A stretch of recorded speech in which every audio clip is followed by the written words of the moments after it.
Hello and welcome to Liberty Hub, Defending the West. My name is Ana Maria Pocuraro, and today I will be taking you on a trip inside the world of Donald J. Trump's solo fight against far-left fascists. Donald Trump fights almost alone with hordes of far-left fascists who want to destroy the United States' freedom and civilization.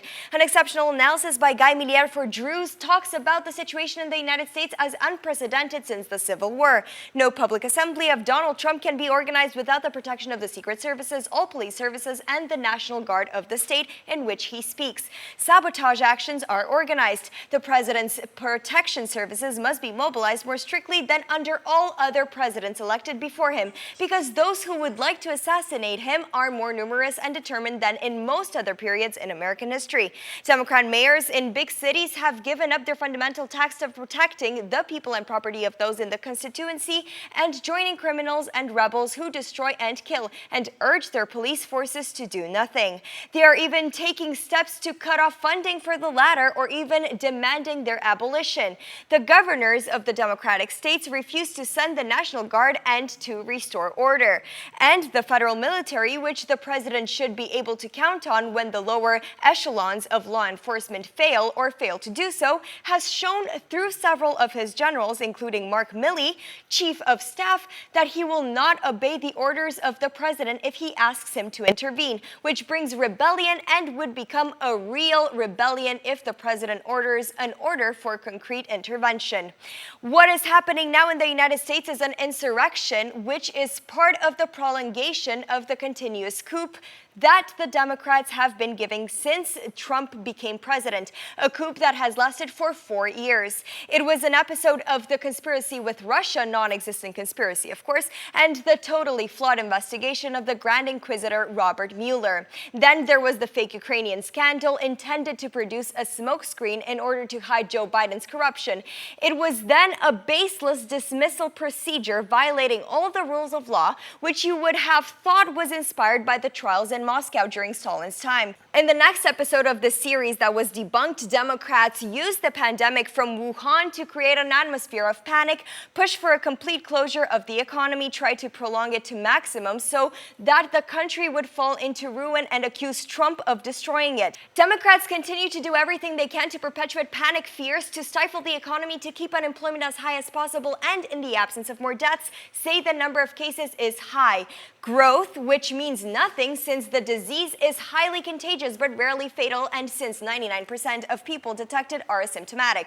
They will continue this sordid strategy to the end and want to use the pretext of the coronavirus for the vote to take place by mail and to be able to defraud it. With job creation being plentiful since the economy reopened in the Republican states, Democrats have added another episode that all indications are that it has been ready for a long time, and that insurrection was started. But first of all, who is this Donald Trump beyond president? I would like to welcome my co-host Dr. Mihail Nemțu and also thank him for this continuous presence on this show. Thank you very much. I think this is a very important and timely conversation. Mike, who is Donald Trump? Donald Trump is an entrepreneur, and I think many of his enemies don't get that. The entrepreneur in general has a certain type of psychology. He is always able to embrace fear. He is somebody who has a vision, the entrepreneur in general, he or she, obviously, and who doesn't get very easily punched in face by such enemies or adversarial conditions. The entrepreneur is always somebody who is able to contemplate even the possibility of failure, of economic disaster. And Donald Trump, nobody seems to know this, was somebody who grew up in a family in which he was taught discipline by his father and perhaps compassion by his mother. And he was somebody who would, at the age of 12, spend time with the simple workers from his father's company in New York, in Queens. So he would be able to communicate in a very spontaneous, funny, engaging manner with, I would say, people of all walks of life, while being also capable to communicate with the sophisticated ones in various New York saloons and so on. Trump is somebody who has this capacity to face, as I said, adversity. And I remember very well the story of his failure, I think, with the Atlantic City. It was one of his big projects. He lost almost like $1 billion. and he was together with his girlfriend on a street, on a particular street in Manhattan. He saw a beggar, and he turned to his girlfriend. He said, "Well, do you know that I'm poorer than this beggar?" And obviously she said, "How come, Donald? I mean, everybody knows you're a rich person." "Yes, but I'm in debt. I owe the bank $900 million. Now just think of this. What kind of mental power do you need in order to pay back to a bank almost $1 billion? $900 million. It's very hard to live a life when you have to pay back to a bank $50,000, $100,000, $200,000, $1 million. Now, Trump has this amazing capacity to come back. He has even written the famous book, The Art of the Comeback. So people always underestimate his way of thinking. He doesn't pay attention to all the noise, the scandal that surrounds him. He even likes scandals. He thrives in controversy. He always wants to draw attention to his person. So in many ways, I would say, the enemies of Trump are serving Trump for an amazing cause. Now, which is his re-election. Now, if we have to talk more about his psychology, people also forget what he wrote in his famous best-selling book, The Art of the Deal. Think big. If you have to think, he said, you have to think big. He's somebody who spends not more than 4 hours every night sleeping. He thinks you don't need more than 4 hours. And if you sleep more than 4 hours, he says, then that means you're not passionate enough for your calling in life. He also said some other things like, I will not mention perhaps right now what he said about Viagra, but maybe on a different occasion. He said, in a sense, he said that if you use Viagra, then you're not with the person that you really ought to be. But aside from such jokes, which are very typical of Trump, he is a strong man. He is somebody who has witnessed many, many disasters.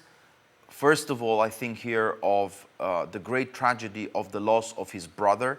His brother was a pilot. He was 42 years old when he killed himself. And when that happened, Donald Trump took the radical decision of never to drink because his brother, one of his brothers, was an alcoholic. And he taught his children to have this very strict discipline, not to take drugs, never to drink. So he has a strong mind, I think. He has a strong capacity to think in a very clear way. He's got that capacity to face the possibility even of physical death, physical extinction. He was there in New York when 9/11 happened. So he's a strong man, that's no question about it. In opposition to Trump, Joe Biden is a very weak person. I mean, he's weak mentally. Obviously, even the Democrats recognize that. There's nothing wrong with being weak at the age of 75 or 77. We can understand that. The problem is that the Democrats support such an individual, a senile individual, in the position of the presidency. And Trump is certainly always able to defeat Biden. So goodbye, Biden. Taking a look at the enemies of Trump, you wrote a book, Fenomenul Trump in Romanian.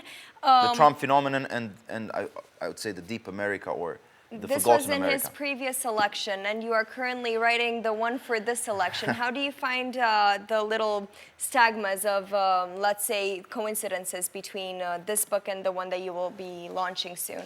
It's not easy to write a book about Trump, in particular because lots of intellectuals consider Trump to be a lunatic, a buffoon, somebody not to be taken seriously. I even lost some friendships with great minds, great people here in Eastern Europe, perhaps also in America, who could consider Trump to be almost like a fascist. They are wrong. They pay attention a lot to the, I would say, to the facade, to the aesthetic part of Trump's behavior. Trump likes to draw attention to himself. Why? It's part of his marketing strategy. As a real estate developer in New York, he had to attract the eyeballs of many rich people. He had to attract money. So he knows branding. He knows how to deal with situations in which you might be ignored. So the press loved Trump before he ran for office. Now, intellectuals who don't know how to attract the media coverage for themselves, for their own books, they hate Trump. Since Trump is so good at attracting media's attention towards his own persona, lots of intellectuals who are not really good at that, like they are not necessarily people capable of engaging in a marketing strategy. They let others do the marketing for themselves. They let the publishers do the marketing for their own books. They let the university do the marketing for their own jobs even. So since the intellectuals are not necessarily very good at what Trump is good at, they become envious. They basically fall into the sin. So you think this is a matter of envy? Yeah, they fall into the sin of arrogance and pride, and they're envious towards Trump. And then when you are envious towards somebody, your mental capacities are being clouded. Your intellectual rigor gets eroded. So you don't think clearly about somebody that you hate.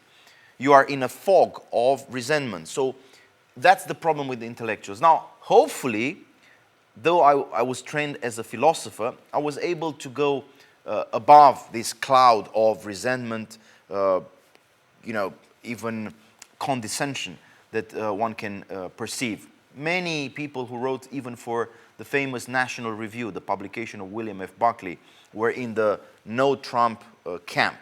My book is an intellectually serious attempt to look at the qualities of Trump as a businessman who enters the world of politics. This is his unique selling proposition, as it were. He comes into the arena, he comes into the arena like a gladiator who fought many, many battles which were existential battles. He fought two divorces and situations in which he could have also had the third divorce. I mean, that's not easy.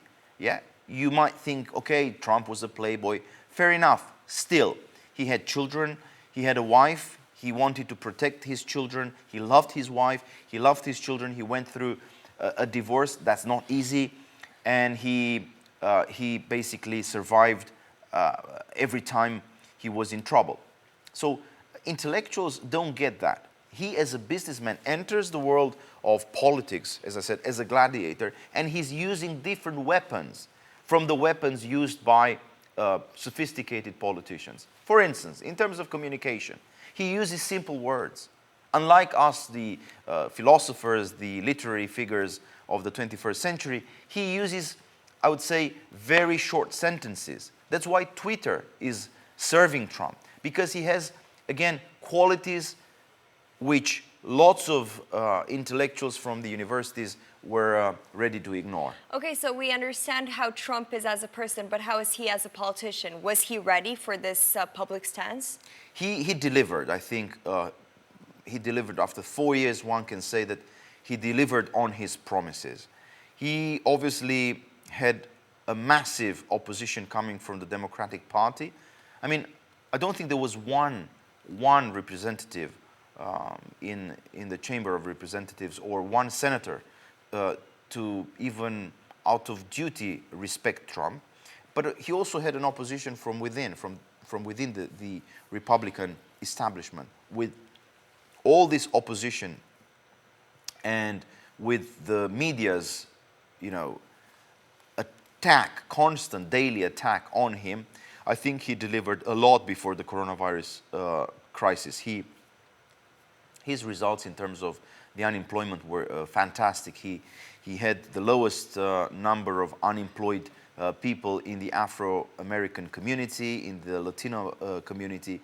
He also managed to make China understand that the new America of Trump is a force to grapple with. And he also made some progress, good progress on other fronts like, for instance, for us, the Eastern Europeans, that's important, NATO. He put pressure on Germany to contribute more to the budget, to the common budget of NATO.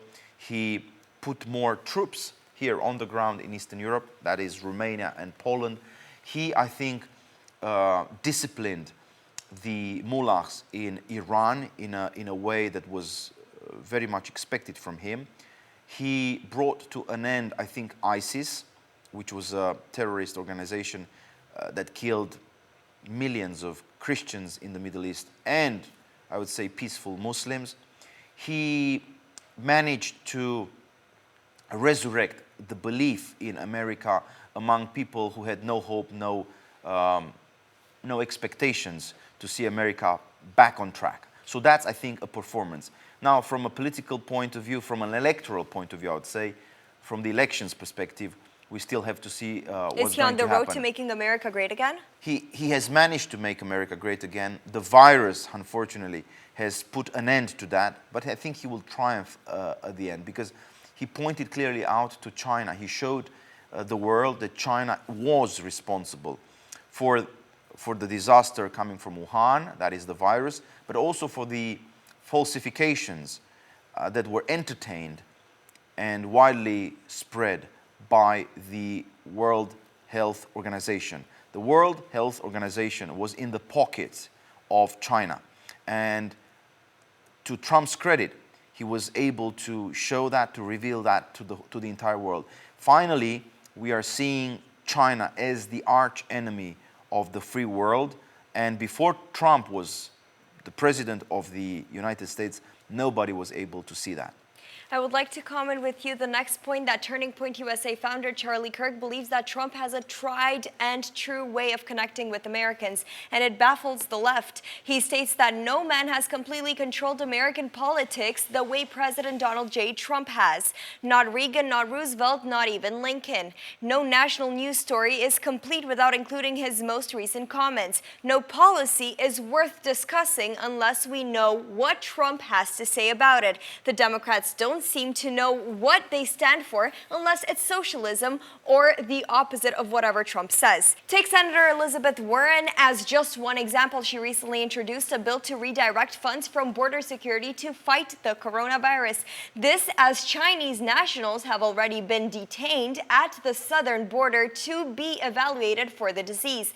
Does she really want to open the border as a way to stop the spread of a deadly pandemic? Of course she doesn't. She and other Democrats are politicizing a global health crisis to own Trump, and it's shameful. Trump is not simply shooting from the hip or governing on a whim. They are. He has a clearly defined framework and bases his decisions upon that system. They are the ones who have no definable playbook to counter his moves that often seem 2 steps ahead. An excerpt from Kirk's op-ed for Fox News reads, and I quote, "If you're a Trump supporter, what I'm about to lay out should be a clear statement of what you've known all along but maybe struggle to put it into words. First, Trump believes in American sovereignty. He will always side with American citizens over those from other countries. He will always stand up for everyday working Americans over the elites, those who love their families and their God, those who are doing things the right way. No matter how deranged his detractors get, this is a simple moral stance I am proud to get behind." How would we comment on this? It's a powerful example of Trump's support even for Christianity and the Western civilization. This is a recent, I think, development of Trump's thinking. He was obviously a secular New Yorker who spent much of his adult life doing other things like, business and sometimes even charity and such things that had little to do with Christianity. Now, since he got Mike Pence on board, and since he had to win the elections in 2016, he drew more support from the Christians in the South, from the Christians all over, I would say, America and the world. And why is that? I think because he has an instinct that tells him to recognize any honest initiative to improve the human condition. Christianity is an attempt to take us from the world of sin, from the shackles of darkness into a world of light. And it's a shift in the electoral map. And Trump is able to see that positive contribution of Christianity for the human, I'll say, for the human predicament in general. And that contribution of Christianity is translated, as you rightly suggested, in political terms. So he's got senators right now, he's got members of his cabinet, and we've talked about this before, who publicly recognize Christianity being crucial for the advancement of the Western civilization. So I think that's an important step towards his re-election in 2020. Well, we are told that nothing could be done to reverse the devastating toll of the last few decades that have taken on American workers. We were told we could never protect the needs of the men and women punching the clock in the middle of America against the overwhelming forces of globalization. Trump rejected this conventional wisdom pushed by the ruling class in Washington. He defied the experts and was adamant that we could turn things around. He was right. The final 34 months of former President Barack Obama's term created 259,000 manufacturing jobs. The first 34 months of Trump's presidency produced 479,000. As a result, it no longer seems inevitable that China will surpass America as the world's dominant economy. Secondly, Trump represented a once-in-a-generation charismatic leader who is shifting the electoral map. Take Trump's public charge rule. It recently went into effect and will save taxpayers $1,600 per immigrant. This amounts to a $54.7 billion savings for Americans. Stopping the flow of low-skilled migrants, something Democrats used to say they will support, will help increase U.S. wages for America's most vulnerable workers. It's not that we're not sympathetic to those migrants. We just need to start with the needs of the forgotten Americans first, as Trump's slogan states. It's these types of pragmatic policies that offer a better vision for Americans of all backgrounds, as opposed to the left's increasingly hyphenated tribal America, where different subgroups of our population are constantly pitted against each other to drum up votes. The silent majority is more silent than ever, so that means that Trump has the first chance to win again the elections in 2020. Why are the Americans afraid to tell their neighbors, their colleagues, their friends, their relatives that they will vote for Trump? Because Trump has been stigmatized. Yes, Trump is the Nazi president, Trump is a fascist, Trump is, quote unquote, obviously a nationalist, and so on and so forth. Now, nobody said that about Trump before he was joining the populist nationalist movement in 2016. Everybody loved Trump. Trump was somebody to be highly respected even by, I would say, Hollywood. Do you think this stars. shift often happens? This shift is very rare. I mean, to see such a dramatic shift is I would say, rare. Again, Hollywood loved Trump before he was ever considering joining the Republican Party for this adventure. And Trump managed to, I think, attract a lot of people who are decent people, but not necessarily very vocal. So again, we will see probably millions of Americans turning up on November 8th, I think this is the date for the elections, to vote for Trump against the will of the media, of the Democratic establishment. On the other hand, I have to say that there are other elements that make Trump re-electable or attractive for a second election, and that is the fact that we are seeing jobs coming back very quickly. There's a very accelerating, very rapid gain in the number of jobs. Yet the media often diffuses this aspect. Exactly. In the post-COVID world of America, there's also an obvious respect that Trump is always paying to the heroes of America. And we see the wall being erected. We see the wall being built. Now, perhaps not thousands of miles, but hundreds of miles of the wall between Mexico and America has been built. So Trump has delivered on his promises, and I think people will trust him with a second vote, and we will see a major, even a cataclysmic, radical change taking place in the world. I would say in the global geopolitical system after November 8th, 2020, because Trump will have the freedom, the full freedom, to act in a way that doesn't require him to ask for another vote. So if I can translate that and put it even more clearly, when you're a president in the first term, you are always careful to get the vote for the second term. But when you are free from that concern, you have your last chance to do something, then you will use all the power you have in order to achieve your goals. And I think in Mr. Reagan's second term, we saw something very historic happening, and that is the demolition of the Berlin Wall and the liberation of 400 million Eastern Europeans. Why? Because he couldn't care. I mean, Mr. Reagan was free from any concerns regarding his second, as it were, election. The same will happen, I believe, with Trump. Trump will have the full power to confront China and to redesign, I would say, the global geopolitical power game. As the last word towards the ones who are watching us, electing Trump means what to you? Electing Trump means electing a defender of the Western civilization. He's obviously somebody who can provide the Americans with jobs, and that's good, because if America is doing well, Europe will do well, and many other parts of the world will do well. Taiwan will do well. Hong Kong might do better.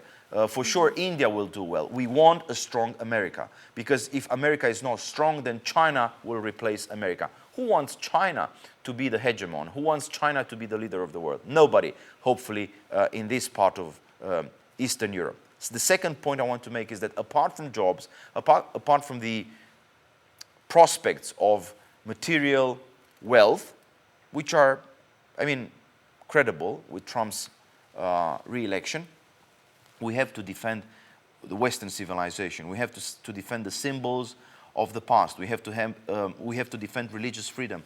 We have to defend the statues of Winston Churchill, of Queen Victoria on the one hand, but also of Christopher Columbus and of George Washington.